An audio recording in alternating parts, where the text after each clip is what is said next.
Assalamualaikum, halo teman-teman. Perkenalkan nama saya Bella Senora. Di sini saya akan menjelaskan tentang analisis framing dan causal cognitive mapping dalam mengambil keputusan strategik. Jadi yang pertama kita bahas ialah pokok permasalahannya, yaitu framing dan causal cognitive mapping dalam pengambilan keputusan strategik. Keputusan strategik merupakan keputusan yang sangat penting dan faktor penentu kesuksesan organisasi di masa yang akan datang. Framing merupakan salah satu alasan penyebab terjadinya bias dalam pengambilan keputusan. Teori yang digunakan dalam menguji bias akibat framing ini adalah teori prospek yang mengemukakan bahwa frame yang diadopsi seseorang dapat mempengaruhi keputusannya.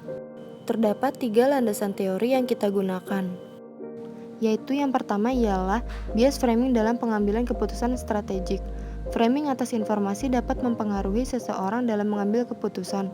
Frame yang dihadapi tergantung pada formulasi masalah yang dihadapi, norma, kebiasaan, dan karakteristik pengambil keputusan itu sendiri.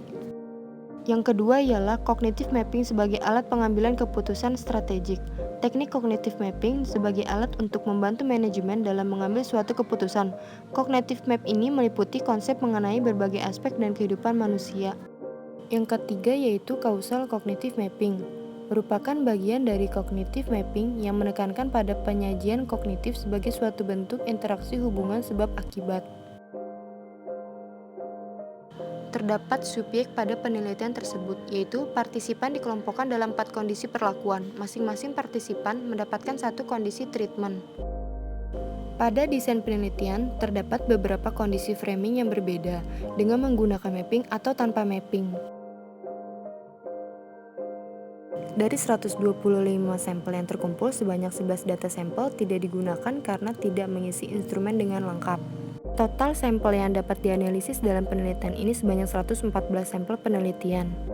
Karakteristik demografi partisipan terdiri atas 3 bagian utama, yaitu umur, jenis kelamin, dan pengalaman kerja yang berhubungan dengan pengambilan keputusan. Berikut ini beberapa kesimpulan yang didapat, yaitu hipotesis penelitian memprediksi adanya bias yang mempengaruhi preferensi resiko pengambil keputusan akibat pembingkaian informasi.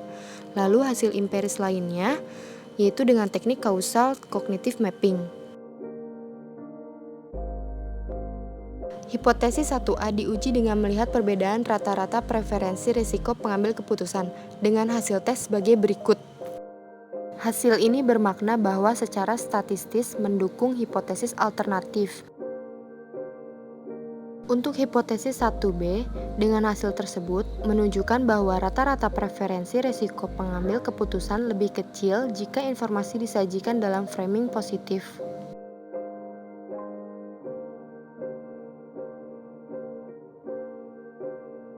Untuk pengembangan peneliti selanjutnya, sebaiknya mengukur preferensi risiko awal para partisipan terlebih dahulu.